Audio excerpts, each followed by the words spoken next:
Cette vidéo vous est présentée par la boutique liloJeux.ca, un service personnalisé par une équipe de passionnés d'ici.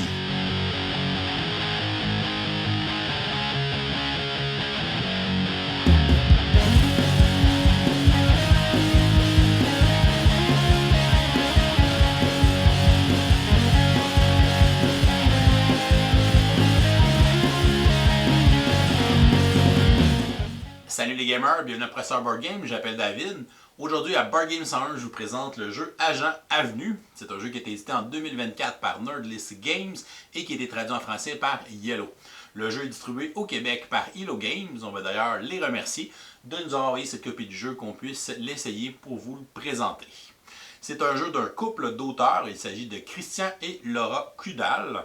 C'est un jeu pour 2 joueurs, donc un jeu duel. On a aussi des variantes pour y jouer en équipe à 3 ou 4 joueurs. Et les parties vont durer environ 15 minutes. Le but du jeu va être de rattraper son adversaire sur la piste de course autour du plateau pour tenter de démasquer l'espion du voisinage. C'est un jeu de gestion de main de carte avec une mécanique de I choose, you cut, avec un élément de bluff aussi et un petit aspect set collection. Donc plus on va avoir de cartes agents, plus on va généralement activer des pouvoirs qui sont plus puissants. Donc Agent Avenue, je vous montre comment jouer, ensuite je vous dis ce que j'en pense. On va installer une partie pour 2 joueurs et on va inclure la variante avancée. Donc on va placer le plateau de jeu sur le côté où on a les symboles d'espion dans les 4 coins.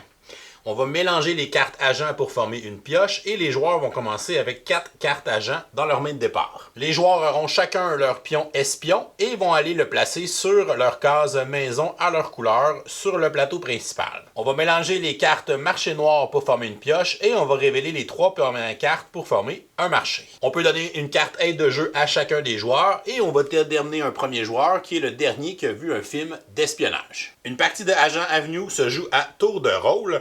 Les joueurs vont jouer 2 cartes devant eux, une face visible et une face cachée, pour les offrir à leur adversaire. Leur adversaire va donc choisir une des cartes et la carte qui n'aura pas été choisie sera la carte que le joueur actif devra placer dans sa zone de jeu. Une fois que les 2 joueurs auront placé une carte dans leur zone de jeu, ce sont des cartes d'agents qui vont leur permettre de se déplacer sur le plateau, soit d'avancer, de reculer ou de rester sur place.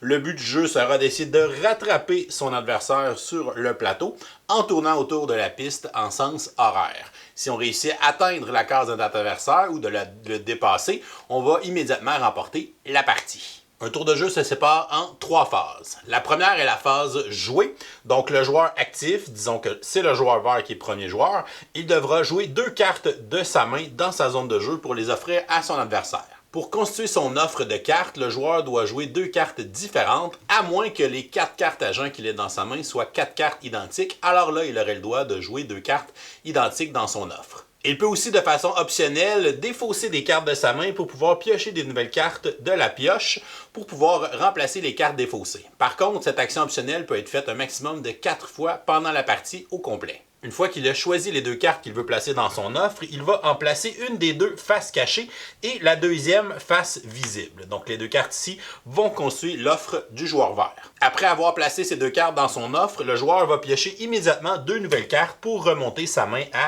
4 cartes. On passe ensuite à la deuxième phase, qui est la phase recruter. Le joueur qui se fait offrir ces 2 cartes, donc ici le joueur bleu, devra faire un choix entre choisir la carte agent qui est face visible ou choisir la carte agent qui est face cachée pour pouvoir l'ajouter dans sa zone de jeu personnelle. Les cartes agents vont nous servir à se déplacer sur le plateau selon les chiffres indiqués sur la carte et selon le nombre de cartes qu'on aura dans notre tableau. C'est cela qui va déterminer quel chiffre on va utiliser sur la carte, soit qu'on va reculer ou avancer de la valeur indiquée. Le joueur bleu décide de prendre la carte de l'agent double, il ne prend pas de chance avec la carte qui est face cachée, d'un coup que c'est une carte qui est encore plus négative que l'agent double.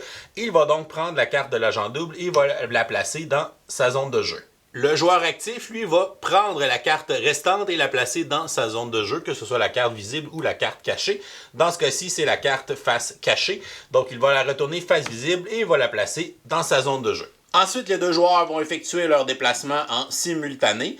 On va avancer ou reculer d'un nombre de cases selon la carte d'agent qu'on vient de placer dans notre tableau personnel. Les cartes agents ont des valeurs positives qui sont indiquées ici sur les symboles verts et ont des valeurs négatives sur les symboles rouges. Les valeurs négatives vont nous faire reculer sur le plateau alors que les valeurs positives vont nous faire avancer. On retrouve ici 3 valeurs numériques sur les cartes agents. Pour savoir laquelle on va activer, c'est le nombre de fois qu'on a cette carte dans notre tableau. Donc si c'est la première carte de ce type d'agent qu'on a dans notre tableau, on va activer la première case. Donc ici, mon premier mercenaire va me permettre d'avancer de 1.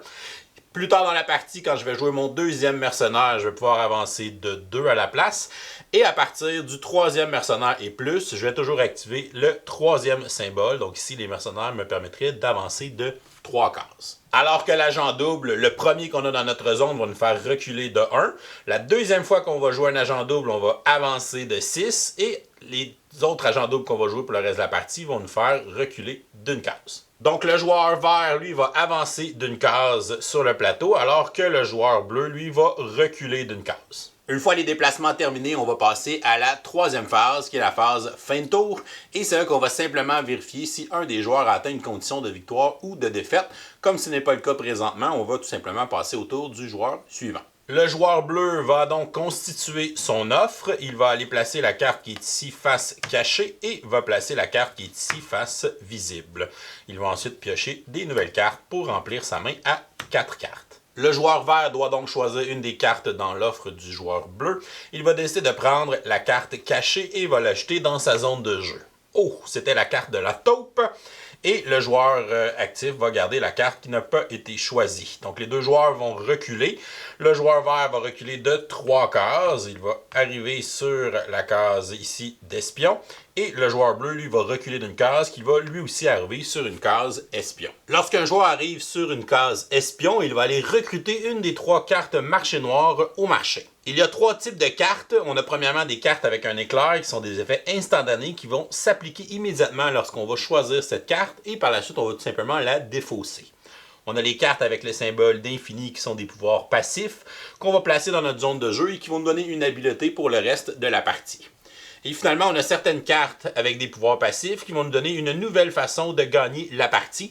On va encore une fois garder cette carte dans notre zone de jeu pour le reste de la partie. Lorsqu'un joueur recrute une carte marché noir, on va immédiatement placer une nouvelle carte de la pioche dans le marché. Dans notre exemple, les deux joueurs ont atteint une case espion au même tour de jeu. Dans ce cas, c'est le joueur actif qui va aller choisir sa carte marché en premier.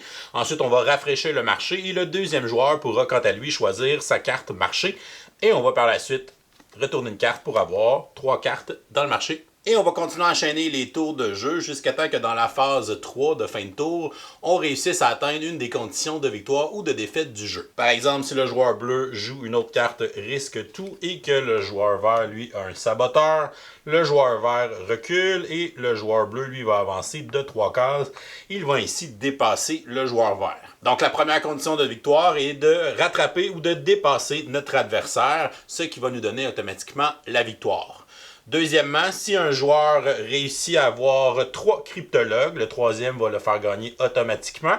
Si un joueur atteint 3 cases risque tout, il va perdre la partie automatiquement. Si plusieurs joueurs déclenchent une condition de victoire en même temps, par exemple si le joueur bleu rattrape le joueur vert, dans le même tour que le joueur vert atteint sa 3e carte de cryptologue, les deux joueurs auraient une condition de victoire.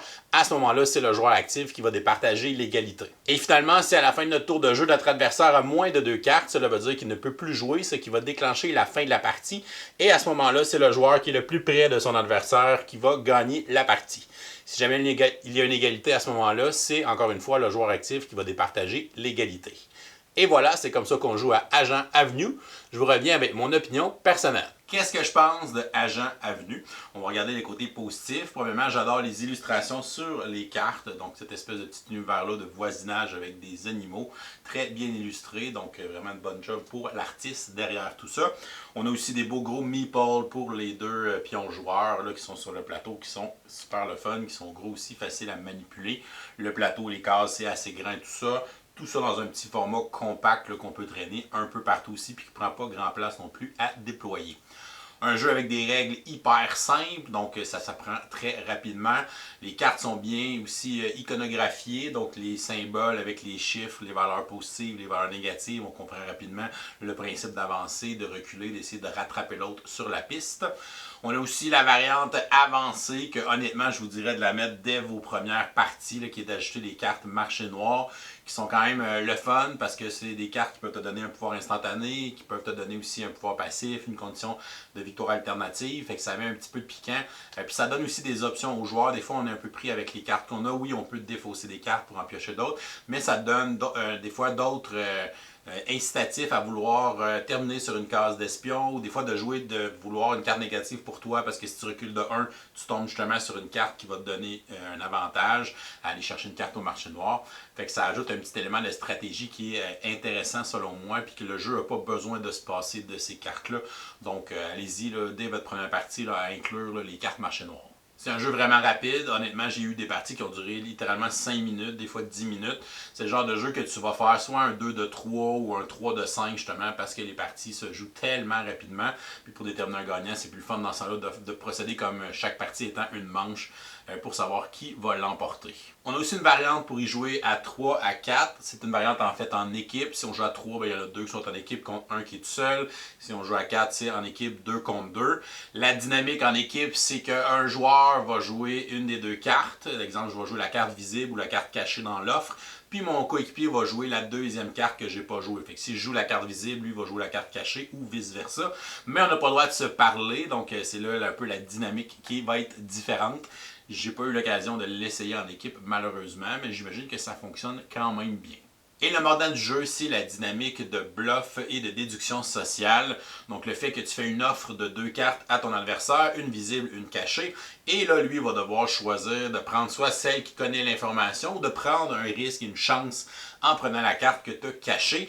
Et évidemment, il y a une espèce de mind game qui peut s'installer. Tu peux dire, ben là, vas-y, prends la carte cachée en disant, OK, je veux qu'il apprenne ou je veux qu'il apprenne pas. Je fais de la psychologie inverse. Fait que c'est le genre de jeu que tu peux troller ton adversaire abondamment pour essayer de faire choisir la carte que tu aimerais qu'il choisisse au final parce que toi, tu connais l'information qui est derrière la carte cachée.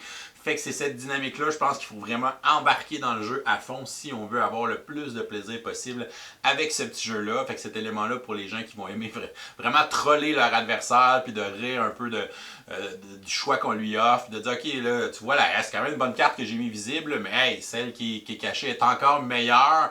Mais finalement, c'est pas ça, ou c'est l'inverse. Tu veux qu'ils prennent cette carte-là, mais tu vas faire un bluff dans l'autre sens. Donc, il y a vraiment une belle dynamique qui va s'installer avec ça.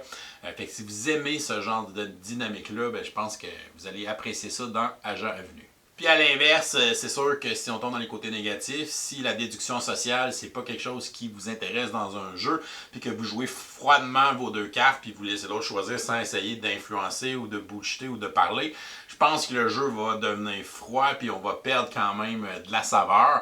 Donc si cet élément-là de bluff, de déduction sociale-là vous intéresse pas, ben, je pense pas que c'est un jeu qui va vous offrir beaucoup.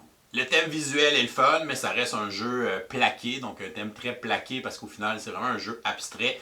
On va jouer des cartes qui vont nous faire avancer, on construit un petit tableau de cartes, puis selon le nombre de cartes que j'ai, ça va déterminer le mouvement. Des fois c'est positif, des fois c'est négatif, et ainsi de suite. Le thème aurait pu être n'importe quoi, ça aurait pu être des chats dans l'espace en train de se promener sur des vaisseaux spatials, puis ça aurait fonctionné. Et finalement, pour un jeu de cartes, je trouve que les cartes sont quand même de faible qualité, donc ils ont pas de petits finis de protection par-dessus, puis sont quand même un peu minces pour des petites cartes en carton. Somme toute, Agent Avenue, je vais lui donner une note de B-, donc un bon petit jeu que j'ai trouvé très sympathique, qui s'apprend vraiment bien, qui se joue rapidement, qu'on peut enchaîner des parties justement pour faire un 2 de 3, un 3 de 5 et ainsi de suite. Un beau visuel, une belle dynamique aussi de bluff, d'interaction sociale qui est drôle, qui est amusante, donc ça fait un petit jeu léger pour l'été, je pense que ça fit bien avec la saison. Donc voilà, c'est disponible en français présentement dans nos boutiques au Québec. Donc, et voilà, c'est tout pour aujourd'hui.